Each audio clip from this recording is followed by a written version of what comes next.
इस कार्यक्रम के पुण्यार्चक हैं स्वर्गीय श्री सवाई लाल जैन जी की 20वीं पुण्य स्मृति में श्रीमती चिंतामणि सवाई लाल जैन परिवार, कन्नौज, मुंबई।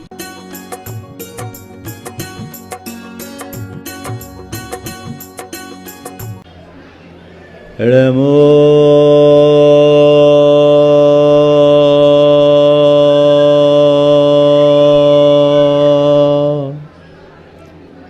अरिहन्ताणम्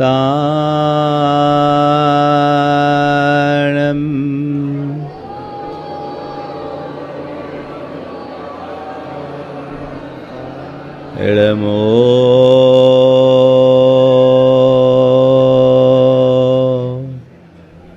सिद्धाणम्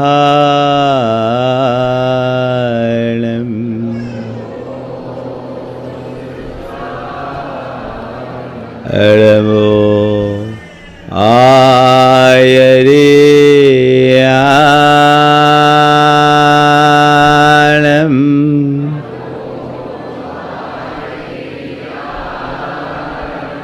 नमो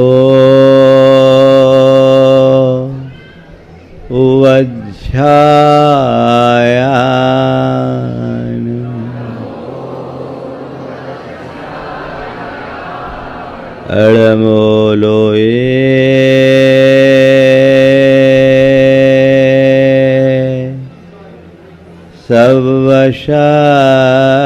सवशाहुनम्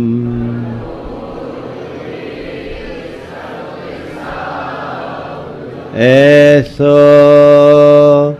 पंचनमोयारो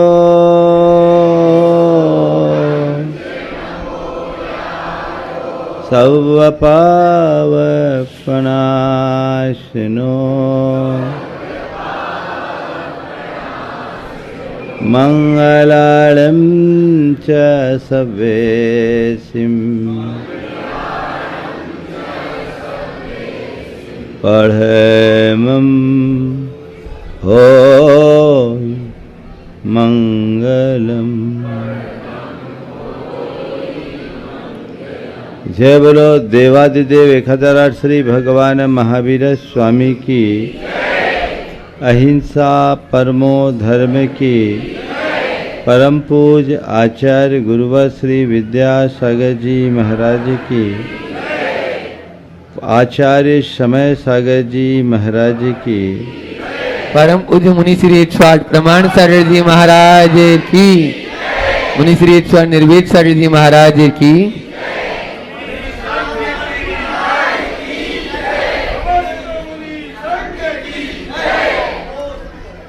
आज आप लोग बड़े खुश दिखाई पड़ रहे हैं ना?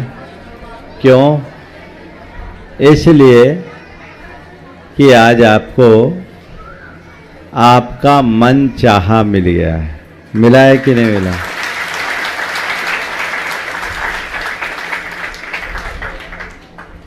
और जब हमें मन चाहा मिलता है तो खुशी स्वाभाविक है। मैं समझता हूं यदि हम अपने जीवन में जो कुछ मिला है उसकी समीक्षा करना शुरू कर दें तो हम हर पल खुश रह सकते हैं। लोग एक सवाल करते हैं कि हम खुश कैसे रहें। मैं उत्तर देता हूं, तुम्हारे पास जो मिला है उसको पसंद करना शुरू कर दो, तुम हमेशा खुश रहोगे। हमारी नाखुशी या दुख का मूल कारण यही है कि हमें जो मिला है वो पसंद नहीं है और जो पसंद है वो मिलता नहीं है। गुरुदेव बड़े साधारण शब्दों में कहते हैं, जो पाता है सो भाता नहीं, जो पाता है सो भाता नहीं, और जो भाता है सो पाता नहीं। जो पाता है सो भाता नहीं, जो भाता है सो पाता नहीं, इसीलिए सुख साता नहीं। है ना? सारा सार इसमें आ गया है। आज आप सबसे 4 सवाल दे रहा हूं, जिसका उत्तर आपको अपने अंदर खोजना है। पहला सवाल, क्या मिला? क्या है सवाल? क्या मिला? हिसाब लगाओ, तुम्हारे पास क्या क्या है, क्या क्या मिला है? कभी हिसाब लगाया? लगाया होगा। तो ये लगाया होगा मेरे पास कितना धन है, मेरे पास कितनी संपत्ति है, ये भी एक उपलब्धि है। लेकिन अगर मेरी दृष्टि से देखोगे तो तुम्हारा जीवन भाग्यशाली लोगों में शुमार होगा। इस पूरे प्राणी जगत के सबसे भाग्यशाली प्राणियों में आप हो। क्या मिला? सबसे पहला उत्तर, नरभव मिला। क्या मिला? ये कोई सामान्य बात है? बोलो। संसार में अनंत प्राणी तो एकेंद्रीय हैं, असंख्य कीड़े मकोड़े आदि विकलेंद्रीय हैं, और असंख्य पशु पक्षी आदि मूक प्राणी हैं। नरक और स्वर्ग तो छोड़ दो, मनुष्य कितने हैं गिनती के? इन सब में अपने आप को भाग्यशाली मानो कि मुझे नरभव मिला। बोलो, ये सामान्य बात है क्या? थोड़ी देर कल्पना करो, पेड़ पौधे बने होते तो तुम्हारा क्या होता? कीड़े मकोड़े की तरह तुम जन्मे होते तो तुम्हारा क्या होता? पशु पक्षी बन करके पैदा हुए होते तो तुम्हारा क्या होता? और नरकों में सड़ रहे होते तो तुम्हारा क्या होता? तो क्या मिला? जोर से बोलो। नरभव मिला। है भाग्यशाली। और केवल नरभव नहीं मिला, नरभव के साथ जैन कुल मिला। वहां थोड़ी बाद में आएंगे। नरभव मिला, उसके बाद अच्छा शरीर मिला। क्या मिला? यदि दिव्यांग होते, विकृतांग होते, अपंग अपाहिज बन के जन्मे होते, बहुत से ऐसे भी प्राणी हैं, हो सकते हैं कि नहीं? अनेक दिखते होंगे। हो सकता है किसी के घर में भी ऐसे बच्चे हो, कोई मूक है, कोई बधिर है, कोई अपंग है। ऐसे भी बच्चे हैं, ऐसे भी बहुत सारे मनुष्य हैं जो अपना कुछ भी कार्य करने में सक्षम नहीं है, जन्म से पराश्रित हैं। तुम तो वैसे नहीं हो। तो क्या मिला? स्वस्थ शरीर मिला। मिला? भाग्यशाली हो कि नहीं? सराहो अपने भाग्य को।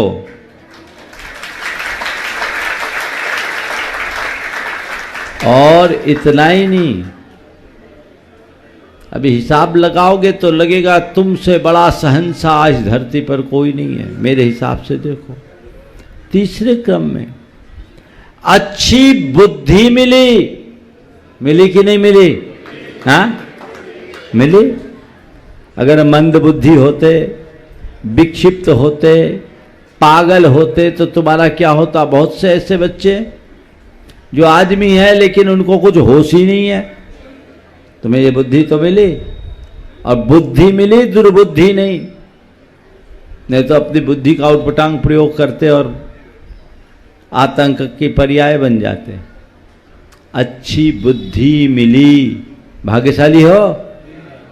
फिर क्या मिला? अच्छा परिवार मिला। मिला कि नहीं मिला? तुम जिस परिवार में हो, सब लोग प्रेम से रहते हो, मिल बैठ करके जीते हो। ऐसे परिवार में जहां आपस में प्रेम है, सद्भाव है, तुम्हें सड़क चलते ऐसे भी लोग मिलेंगे जिनकी सुबह की शुरुआत झगड़े से होती है और रात तक झगड़ते रहते हैं, धरती पर ही नरक का रौद्र रूप दिखाते हैं। है? मिलते कि नहीं मिलते? सोचो कहीं ऐसे परिवार में तुम पैदा हुए होते तो भाग्यशाली हो कि नहीं? तो क्या मिला? अच्छा परिवार मिला। परिवार मिलना भी दुर्लभ है। बहुत तो ऐसे हैं जिनके जन्म लेते ही माँ बाप चल बसे, जिन्हें परिवार ही नहीं मिला, अनाथ आश्रमों में पलना पड़ा। ऐसे भी लोग हैं ना इस दुनिया में।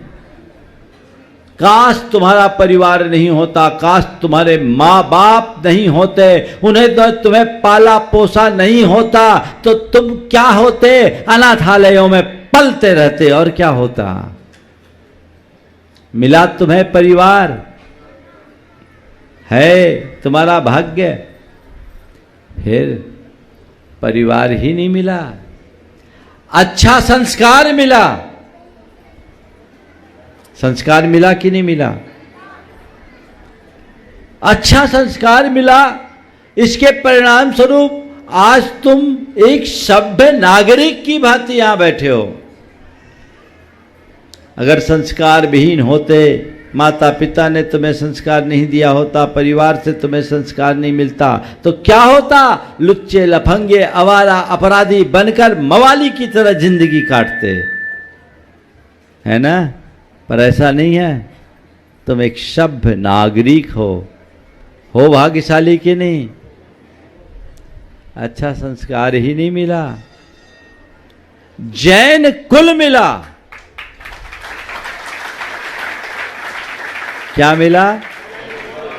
जैन कुल का मतलब क्या? ऐसे कुल में जन्मे जहां पीढ़ियों से हिंसा नहीं हुई, जहां हिंसा का नाम नहीं है। आज ही नहीं, पीढ़ियों में पीछे लौट करके चले जाओ, 10 पीढ़ियों में किसी ने तुम्हारे कुल में कोई हिंसा का कर्म नहीं किया। ऐसे सौभाग्यशाली कुल में जन्म लिए, इसका गर्व है कि नहीं? तुम भाग्यशाली हो कि नहीं? कहीं ऐसे कुल में पैदा हुए होते जहां सुबह की शुरुआत हिंसा से होती तो क्या होता? भाग्यशाली हो। और इतना ही नहीं, इससे भी एक कदम आगे बढ़े हो। तुम्हें धर्म की रुचि मिली, अच्छे संस्कार मिले, अच्छी बुद्धि मिली, अच्छे संस्कार मिले, अच्छा कुल मिला, जैन कुल भी मिल गया। लेकिन कोई जरूरी नहीं कि जो जैन कुल में जन्मे हो उनकी धर्म की रुचि भी हो। बहुत से ऐसे अभागे हैं जो जैन कुल में रुचि जन्म लेने के बाद भी पापी बने फिर रहे हैं। तुम भाग्यशाली हो कि नहीं? यहां जितने बैठे हैं सब भव्य जीव हैं, सब के सब भाग्यशाली हैं। क्यों? तुम्हारी धर्म में रुचि है ना? तो ये सब तो मिला। और गिनाओ। धन संपन्नता मिली। क्या मिली? आज तुम कितने समर्थ हो कि अपनी हर इच्छा की पूर्ति करने में सक्षम हो। तुम्हारे पास इतना पैसा है, इतना संसाधन है कि तुम जो चाहे वो कर सकते हो। इस धरती पर ऐसे भी लोग हैं जिन्हें 2 वक्त की रोटी का भी इंतजाम नहीं है। सुबह खाए तो शाम की व्यवस्था नहीं, शाम को खाए तो सुबह की व्यवस्था नहीं। ऐसे लोग भी हैं। पर इस अर्थ में तुम भाग्यशाली हो, सब कुछ अनुकूल मिला। अब सवाल है कैसे मिला? बोलो। हाँ, ये कैसे मिला? क्यों मिला तुमको? किसी की कृपा से? किसके क्यों मिला? पुण्य के सुयोग से मिला। किससे मिला? तुम सबका पिछला पुण्य प्रबल है, इसलिए ये सब मिल गया। पुण्यहीन होते तो कुछ भी नहीं पाते। कभी ऐसा एहसास होता है कि मैं इस धरती के तमाम पुण्यशाली लोगों में एक हूं, जिसे सारे अनुकूल संयोग मिले हैं। कभी विचार होता है? बोलो। शायद नहीं किया होगा। ये विचार करो। ऐसा विचार रखने वालों की ही मति स्थिर होती है। ये पुण्य के योग से मिला, मेरा इतना प्रबल पुण्य का योग है, इसके कारण आज सारे अनुकूल संयोग मुझे मिले हैं। पर भैया, पुण्य के योग से तो मिला है, पर किस लिए मिला? मौज करने के लिए, मजा काटने के लिए, मस्ती उड़ाने के लिए, किसके लिए? बोलो बोलो, थोड़ा जोर से बोलो। अब कर क्या रहे हो? मिला किसके लिए और कर किस क्या रहे हो? बस इतना ही समझना है। ये सारे अनुकूल संयोग तुम्हें मिले हैं, इसका प्रयोग क्या कर रहे हो? किस लिए मिला? अपने जीवन के उद्धार के लिए मिला, पुण्य से पुण्य को बढ़ाने के लिए मिला, अपने जीवन को पवित्र बनाने के लिए मिला। लेकिन तुम कर क्या रहे हो? भूल गए। नोधत्तम किल मानुषं वरमिदं पुत्राय मित्राय व। नोधत्तम किल मानुषं वरमिदं लाभाय लक्ष्मीस्तथा। नोधत्तम किल मानुषं वरमिदं चित्ताभिरामास्त्रिये किंतु आत्मोद्धरणाय जन्म जलधेर धत्तम वरम मानुषम। ये जीवन किस लिए मिला? रमणियों में रमने के लिए? बोला नहीं। परिवार पुत्रों से घिरे रहने के लिए? बोले ये भी नहीं। धन पैसा कमाने के लिए? बोला नहीं। किसके लिए? अपनी आत्मा के उद्धार के लिए मिला है। तो मैं सबका तो ध्यान है, पर जिसके लिए मिला उसको भूल रहे हो। पुण्य से मिला है तो पुण्य को बचाओ, ताकि आगे भी ये परिपाटी बनी रहे। क्या चाहते हो बोलो? जितने अनुकूल संयोग आज मिले, भावी जन्म में भी ये मिले, ऐसा चाहते हो कि नहीं चाहते हो? बोलो, चाहते हो? महाराज, जब तक संसार है भव भव में अनुकूल संयोग मिले, ये चाहते हो? तो भाई, आप लोग तो किसानी से जुड़े हुए हो ज़्यादातर। जैसा बीज बोओगे वैसी ना फसल मिलेगी। हाँ, जैसा बीज बोओगे वैसी तो फसल मिलेगी। तो तुम चाहते हो पुण्य की फसल, चाहते हो कि नहीं? और बीज बो रहे हो पाप के, तो क्या होगा? मिला है पुण्य की वृद्धि के लिए और लगे हो पाप के चक्कर में। जो मनुष्य अपने जीवन में सुलभ अनुकूल संयोगों का सही प्रयोग नहीं करता, उसका पतन अवश्यंभावी है। इनका भरोसा मत करना। आज तुम्हारे पास पुण्य है, सब ठाट बाट है, हो सकता अगले पल पाप का ऐसा प्रकोप आए कि ठाट बाट मिटे और तुम फुटपाथ पर आ जाओ। कोई भरोसा नहीं। ये तो खेल है। इस खेल को समझिए और अपने जीवन की दिशा को सुनिश्चित कीजिए। जिसके लिए मुझे मिला है मुझे वही करना है। यदि वैसा नहीं करूंगा तो फिर मेरा पतन अवश्यंभावी है, फिर मुझे भव भव में फिरना पड़ेगा। किस लिए मिला? जिसके लिए मिला वो काम करो, नहीं तो बुरा हाल है। कहीं ऐसा ना हो कि पुनर्मुस्को भव जैसी कहावत चरितार्थ हो जाए। पंचतंत्र की एक बड़ी पुरानी कहानी है। एक संत ध्यान में निमग्न थे। उनके पास एक चूहा आया घबराया हुआ और बड़ी घबराहट के साथ कहा, गुरुदेव बचाओ बचाओ बचाओ। संत करुणाशील थे।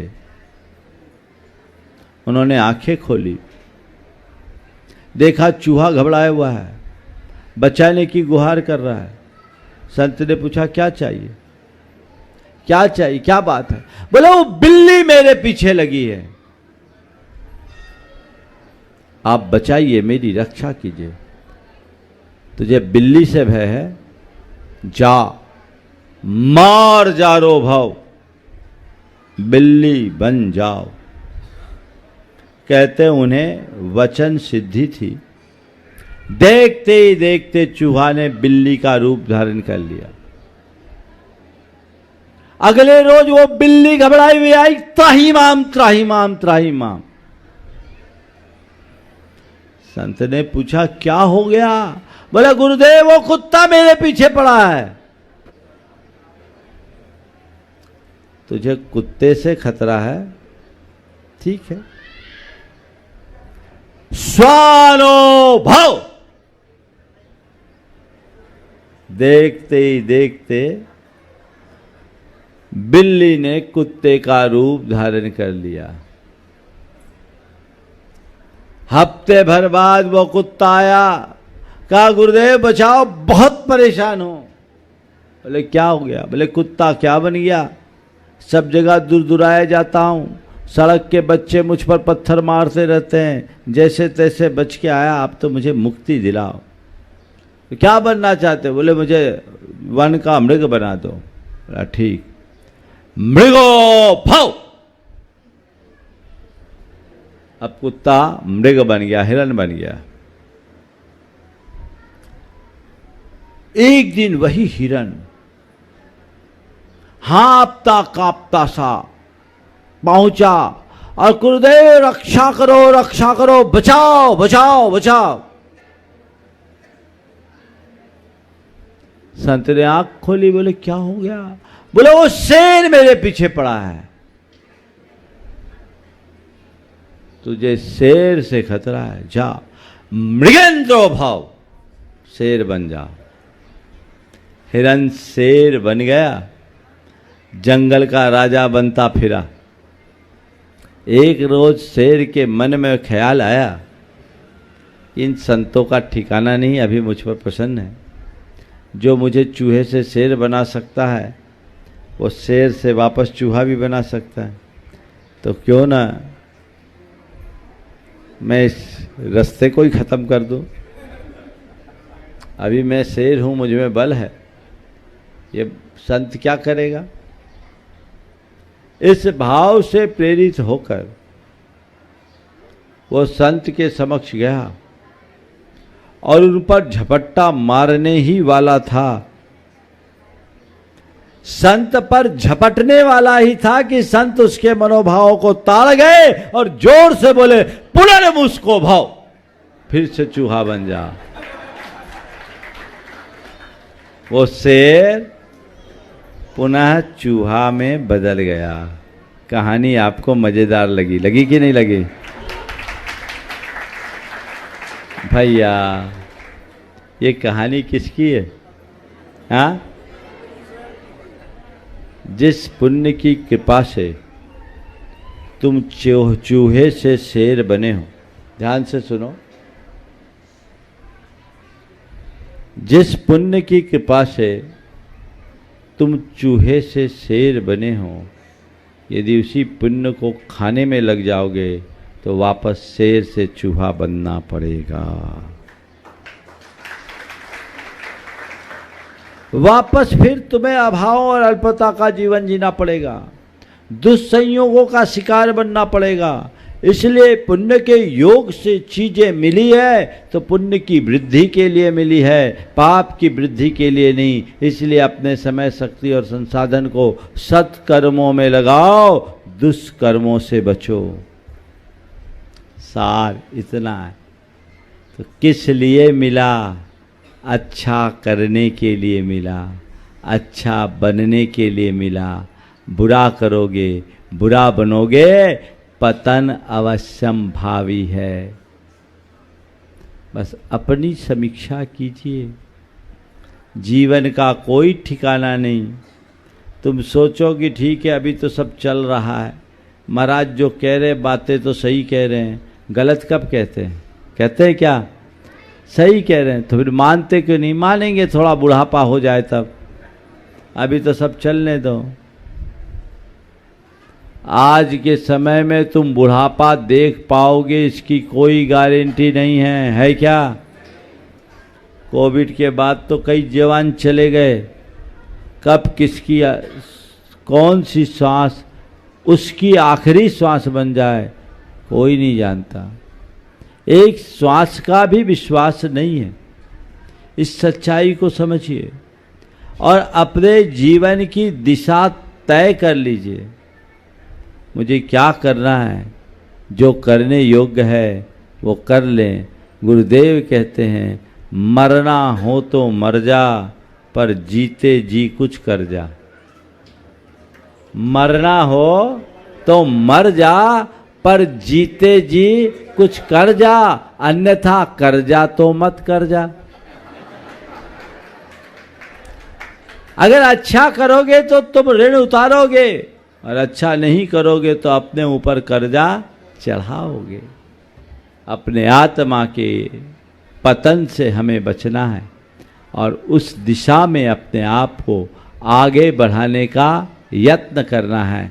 ऐसा यत्न, ऐसा प्रयत्न यदि निरंतर बने रहे तो हमारा जीवन धन्य हो सकेगा। आज आप लोग बहुत हर्षित और उत्साहित हो। एक लंबे अंतराल के बाद यहाँ आना हुआ, पूरा नक्शा बदल गया है, बदल गया। एक समय मुझे 1995 की वो बातें याद आ रही है जब शुरुआत थी, लेकिन उस समय से जो आप लोगों के अंदर अंकुर फूटा है आज वो विशाल पौधे का रूप धारण कर लिया है। इसे देखकर आप ही नहीं हमारा मन भी हर्षित है और आप लोगों पर गुरुदेव की बड़ी कृपा भी बरसी है। एक छोटा सा गांव और इस छोटे से गांव में हथकरघा जैसे उपक्रम को निरंतरता प्रदान करके आप लोगों ने बहुत अच्छा कार्य किया है। वो चलता आ रहा है, पूरा ढांचा बदला है और नियम से समय समय पर आप लोगों को लाभ भी मिलता रहा है। यहाँ की समाज एक अच्छी, श्रद्धालु, रुचिवान और उत्साही समाज है। आप सबका उत्साह देखते बनता है। यहाँ चाहे बच्चे हों, युवा हों, बड़े हों या बूढ़े, सब में एक समान उत्साह दिखता है। 25 साल पहले जब हम यहाँ आए थे उस समय जो बच्चे थे अब वे सब बच्चे वाले हो गए। उनके बच्चे भी 20-20, 25-25 साल के हो गए। बहुत उत्साह के साथ आप लोग यहाँ हम लोगों को लेकर आए हैं। भावनाएं आपकी प्रबल है। अभी बड़े आग्रह, अधिकार पूर्वक बात की जा रही थी, लेकिन भावनाएं तो भावना होती है। ये तय है कि आप लोगों का पुण्य है कि हम लोग यहाँ आए हैं। पर आगे की बात आप सबको पता है। आने वाले 3 तारीख से विदिशा में भव्य पंचकल्याण का आयोजन है और यहाँ से विदिशा की दूरी भी आप लोगों को पता है और मौसम भी आप लोग देख रहे हैं। अब जितना मार्जिन है वो राहतगढ़ वालों का है, ये आपके लिए राहत की बात। और राहतगढ़ वालों से मैं यही कहूँगा, ये मान के चलो अभी जो मिल रहा है वो केवल राहत का मुआवजा है, मूल नहीं, वो राहत पैकेज है। मुझे मालूम है आप लोग इतने अल्प प्रवास में संतुष्ट होने वाले नहीं हो, क्योंकि आप लोगों की भूख अब बहुत बढ़ गई है। और मैं चाहता हूँ कि ऐसी भूख और बनी रहे। जब भूख बनी रहती है तो रूखी रोटी भी अच्छी लगती है और भरे पेट में रसगुल्ला भी रुचिकर नहीं रहता। इसलिए मैं चाहता हूँ भगवान आप लोगों की भूख बना के रखे, ताकि जो मिले लपक कर खाने की रुचि मिल जाए, है ना।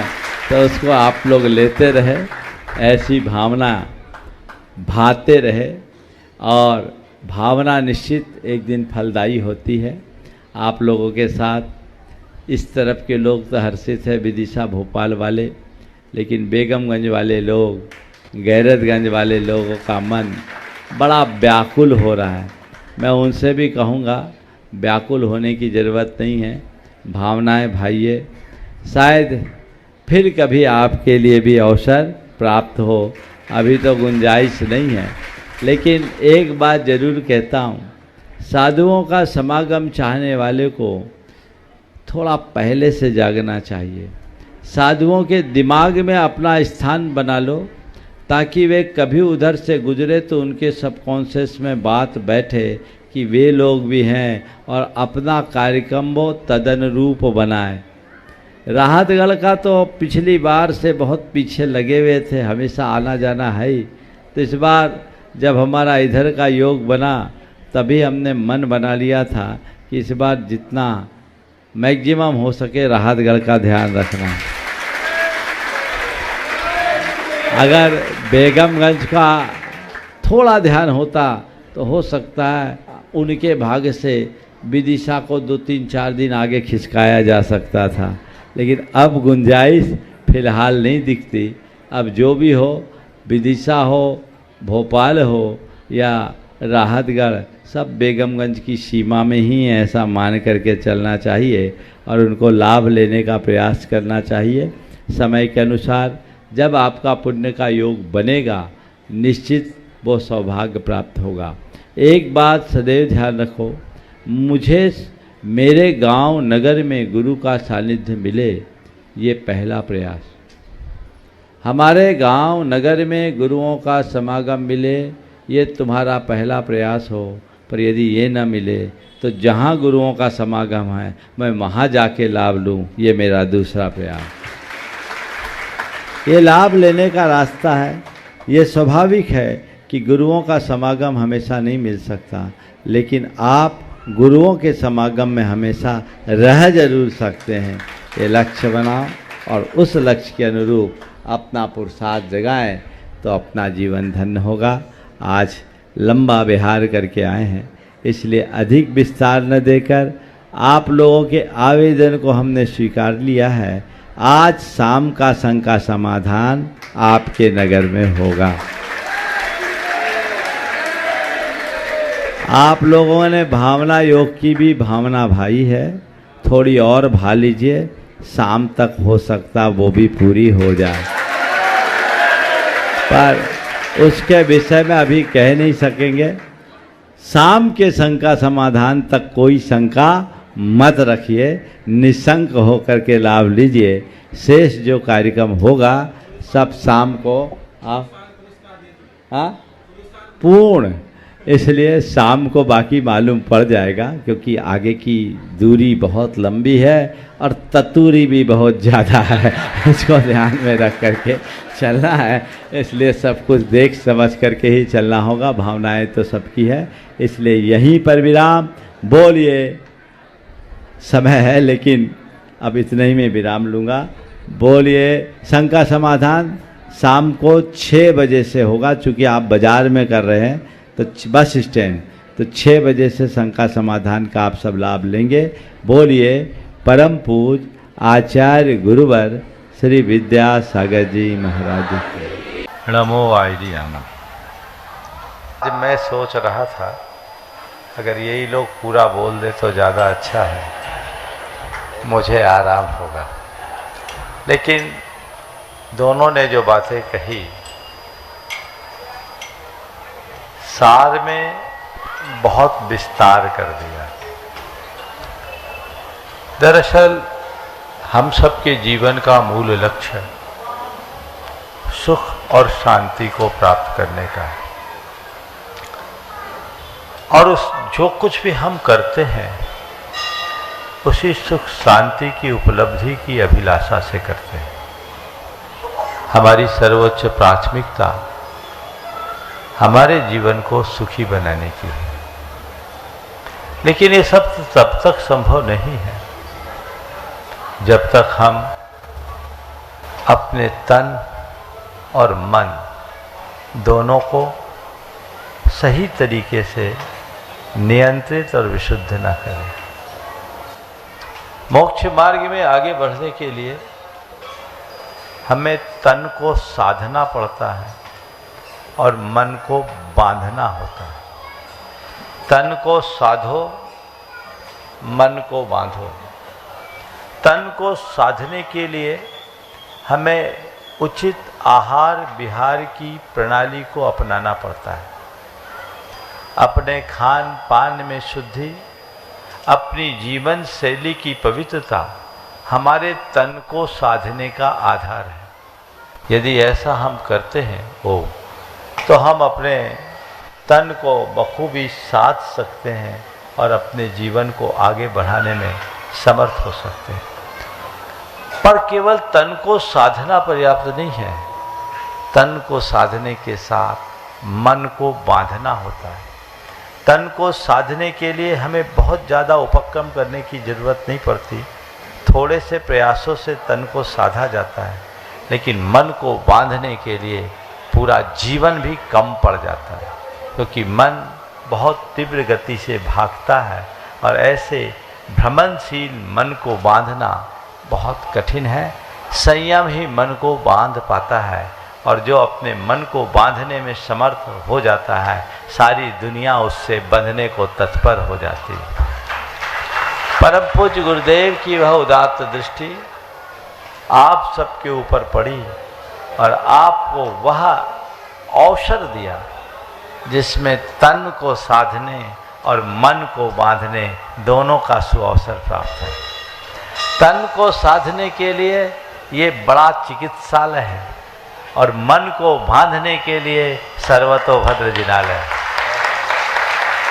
दोनों प्रक्रियाएं साथ साथ चले, तन भी सधे और मन भी बंधे। शरीर की भी चिकित्सा हो, आत्मा की भी चिकित्सा हो। और ये मैं समझता हूँ भारत का पहला ऐसा धर्म स्थल होगा जहाँ एक ही परिसर में दो उत्कृष्ट उपक्रम संपन्न हुए। ये पहला अवसर इतना विशाल। 2020 में जब आपके बीच आया था, अचानक कोविड के प्रकोप बढ़ने के कारण सब कुछ थम सा गया था। हम भी यहाँ आए थे, हमें भी थमना पड़ा था। उस समय आप लोगों की बड़ी शिकायतें थी कि बहुत कम लोगों को पास आने का अवसर मिला। महाराज जी आप सागर में इतने दिन रहे, लगभग 2 महीना रह लिए। 18 मार्च को आए थे, 17-18 मार्च को, और 10-11 मई को निकले। लगभग पूरे 2 महीने। और इतना लंबा प्रवास होने के बाद भी आप लोगों की शिकायत थी, महाराज आप आए ऐसा कुछ लगा ही नहीं। लेकिन ये योग था। फिर भी उस घड़ी में भी आप लोगों ने जिस प्रकार की व्यवस्थाएं और जिस प्रकार की सेवा की वो बहुत सराहनीय है। वो लाभ सब लोगों ने लिया। लेकिन आज फिर से यहाँ आने के बाद मन बड़ा प्रमुदित है। जब पहले आए थे तो मंदिर लगभग आधा था, आज आ रहे हैं तो उसने बहुत विशाल रूप धारण कर लिया है। देख के मन बहुत प्रसन्न हो रहा है। मैं तो आप सबसे आज के इस अवसर पर यही कहना चाहूँगा कि गुरुदेव का जो आशीर्वाद आप लोगों पर वर्षा है, आप उसे साकार करते रहें, उसमें कोई कोर कसर न छोड़े। हालांकि अब तक आप लोग उसी तत्परता से जुड़े हैं, लेकिन अब आपकी असली परीक्षा है। अभी तक आप सबके मस्तक पर परम पूज्य गुरुदेव का प्रत्यक्ष आशीर्वाद था, हाथ था। अब उनका प्रत्यक्ष सानिध्य नहीं है। जो काम हमने प्रत्यक्ष में किए उसी काम को परोक्ष में करना है। और आप सबसे मैं कहना चाहूँगा कि जितने उत्साह से आपने प्रत्यक्ष में काम किया, उससे 100 गुने उत्साह से परोक्ष में काम करने का प्रयास करना और इस जिनालय को भारत के श्रेष्ठतम जिनालय के रूप में परिवर्तित करना है। 217 फुट ऊंचाई वाला उत्तुंग जिनालय, सर्वतोभद्र जिनालय आज तक भारत की धरती पर क्या पूरे विश्व में कहीं नहीं बना। उस जिनालय की पूर्णता का संकल्प आप सब लिए हैं और आप सबको बढ़ चढ़ करके उसमें हिस्सा लेना है। एक बात सदैव ध्यान रखना, मंदिर हम नहीं बनाते।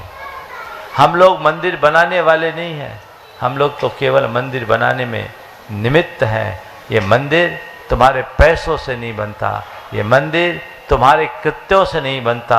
ये मंदिर बनेगा तुम्हारी श्रद्धा और विश्वास मूलक भावना से, उसे बढ़ाते रहो। अपने हृदय की श्रद्धा को, अपने हृदय के विश्वास को स्थायी बनाए रखो।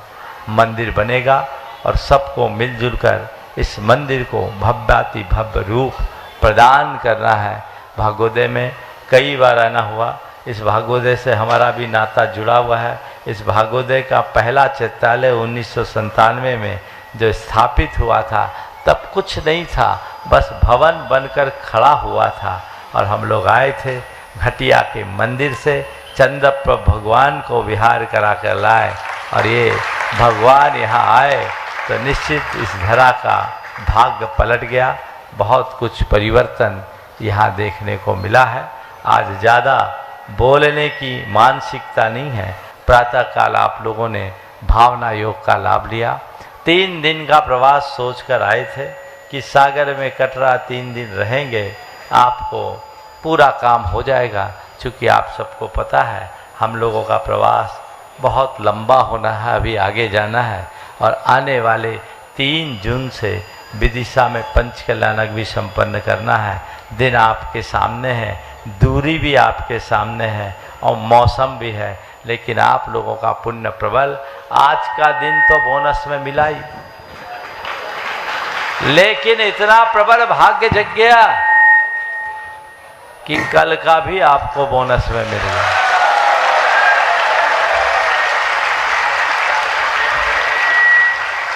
कल का दिन भी आपको मिल गया। यहाँ पर भगवानगंज के लोग बहुत दिन से मेरे पीछे लगे थे, महाराज हमारा मंदिर का निर्माण हो जाए, मंदिर का निर्माण हो जाए। मुझे याद है जब कोविड के दौर में आए थे तब से ये बात चल रही थी। योग नहीं बन पा रहा था। आज जब हमने उस भूमि का निरीक्षण किया, वहाँ पर जब मैंने देखा, मुझे लगा कि ये स्थल मंदिर के उपयुक्त है और मैंने वहाँ की कमेटी को आशीर्वाद दिया और कमेटी ने वहीं खड़े खड़े संकल्प लिया कि महाराज जी आप जो निर्देश देंगे हम लोग अक्षरशः पालन करेंगे। मुझे ये कहते हुए बेहद प्रसन्नता है कि यहाँ आने के बाद उन लोगों ने अपने वचनों का पूर्ण अनुपालन किया और 3 परिवारों ने, अभी नामोल्लेख नहीं करूँगा क्योंकि पूरा परिवार नहीं आया, पर 3 परिवारों ने बड़ा संकल्प लिया है उस मंदिर के निर्माण का। मैं उन तीनों परिवारों को भी आशीर्वाद देता हूँ। आज शाम को आपको पता लगेगा कि उस मंदिर के निर्माण में किन किन परिवारों की क्या क्या भूमिका होगी। आज शाम का शंका समाधान जो मैंने 4 बजे का कहा था, अब वो अपने निर्धारित समय 6 बजे से प्रारंभ होगा। ये भाग मुझे उम्मीद थी, इसलिए मैंने कल गुंजाइश रखी थी कि अगली सूचना तक, और ये अब आपके हक में जा रहा है। और कल प्रातःकाल 6 बजे से 7 बजे के बीच भगवानगंज के जिनालय का भव्याति भव्य शिलान्यास होगा। उस शिलान्यास में आप सबको सम्मिलित होना है। ये बहुत अच्छा योग मिला मेरे जीवन का, आप लोगों के लिए भी होगा। किसी शहर में प्रवेश करते समय भी हमने मंदिर का शिलान्यास किया, और अब निकलते समय भी शिलान्यास होगा। ये बड़ा दुर्लभ संयोग। कल वैशाख शुदी पूर्णिमा, बड़ा शुभ दिन है, और इस शुभ दिन में भगवानगंज में जो मंदिर आकार लेगा वो बहुत भव्य स्वरूप लेगा। मंदिर के विषय में शाम के शंका समाधान में और जो अपेक्षित बातें हैं वो कर दी जाएगी। लेकिन कल के शिलान्यास में सबसे पहले तो मैं भगवानगंज के उस मंदिर से और उस आसपास रहने वाले सभी परिवारों से कहूँगा कि एक भी परिवार वंचित न रहे, सबका उसमें हाथ लगना चाहिए। कुछ परिवार आगे आए हैं, नामोल्लेख शाम को करूँगा, लेकिन सबका हाथ लगना चाहिए, सबका भाव जुड़ना चाहिए। केवल भाव नहीं, सबके प्राण समर्पित होने चाहिए। ये योग सबको हो। और जिनालय का निर्माण है, मैं शहर के लोगों से भी कहूँगा अपनी अपनी भावना और शक्ति के अनुसार अगर मंदिर का निर्माण हो रहा है तो जरूर कुछ न कुछ योगदान दे। हालांकि सागरवासियों का पहला टारगेट सर्वतोभद्र जिनालय होना चाहिए। आप इस जिनालय को अच्छे से संपन्न कराएं। इतनी बड़ी समाज है तो इस समाज के अनुकूल मंदिर, जो गुरुदेव का एक बहुत बड़ा सपना है, उसे साकार करना है। कल शाम के शंका समाधान के समय मैंने कहा था कि ये छोटी छोटी गिलहरियों को अपना योगदान अंकित करने का अवसर है, तो बड़ी बड़ी शिला रखने वाले एक तरफ, पर नन्ही नन्ही गिलहरियों का भी सत्कार उसमें होना चाहिए। जो छोटी योजना आप सबके बीच बनाई गई है, आप उससे जुड़िए और उसका लाभ लीजिए। एक बात सदैव ध्यान में रखिए, अर्थ से बड़ा परमार्थ होता है। हमारे देश में बड़े बड़े राजा महाराजा हुए, बड़े बड़े सेठ साहूकार हुए।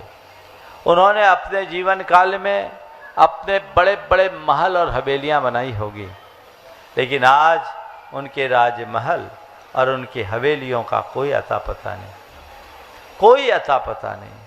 लेकिन इस देश में आज भी ऐसे हजारों मंदिर हैं जो हजारों साल से खड़े हैं, उनके बनाने वालों का पता नहीं है, लेकिन मंदिर जो कि तो जीवंत है। जब मैं मड़िया जी में था, पर्वत की वंदना कर रहा था, दूर एक खंडहर दिखाई पड़ा। मैंने लोगों से पूछा ये क्या है, तो मुझसे कहा महाराज ये कभी रानी दुर्गावती का मदन महल हुआ करता था। रानी दुर्गावती का मदन महल हुआ करता था।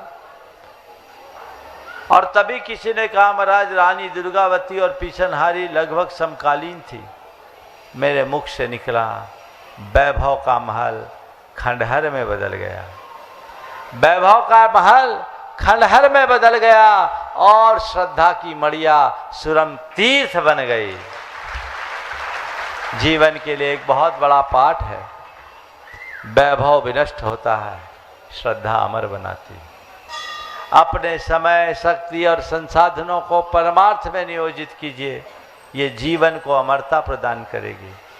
आप लोगों ने जिस उदारता का परिचय दिया है, मैं उनकी उदारता की सराहना करता हूँ और भावना भाता हूँ कि तुम्हारी ये उदारता तुम्हें इससे 100 गुनी सामर्थ्य दे, ताकि हमेशा हाथ तुम्हारा खुला रहे और आगे बढ़ो। मैं सभी लोगों को यही आशीर्वाद देता हूँ। गुंजाइश नहीं, ये बोनस में आपको मिल गया है, आगे का कार्यक्रम आपको मालूम पड़ जाएगा। मैं सभी को इस आशा और विश्वास के साथ कि शीघ्रातिशीघ्र ये सर्वतोभद्र जिनालय भव्य स्वरूप धारण करेगा और आचार्य महाराज की भावनाओं के अनुरूप इसकी प्रतिष्ठा होगी। पर ये सब तभी होगा जब आप सब लोगों ने जो संकल्प लिया है उसे शीघ्रातिशीघ्र पूर्ण करें, आपका संकल्प सिद्धि को प्राप्त हो। इस भाव के साथ यहीं पर विराम। आज की इस सभा को मैं विराम दूंगा। सभी आप मेरे साथ दोहराएंगे मंगल भावना को। मंगल मंगल मंगल होए जगत में सब मंगलमय होय। मंगल मंगल हो ये जगत में सब मंगलमय हो। इस धरती के हर प्राणी का मन मंगलमय हो। इस धरती के हर प्राणी का मन मंगलमय हो। कहीं क्लेश का लेस रहे ना दुख कहीं भी हो। कहीं क्लेश काले से रहे ना दुख कहीं भी हो।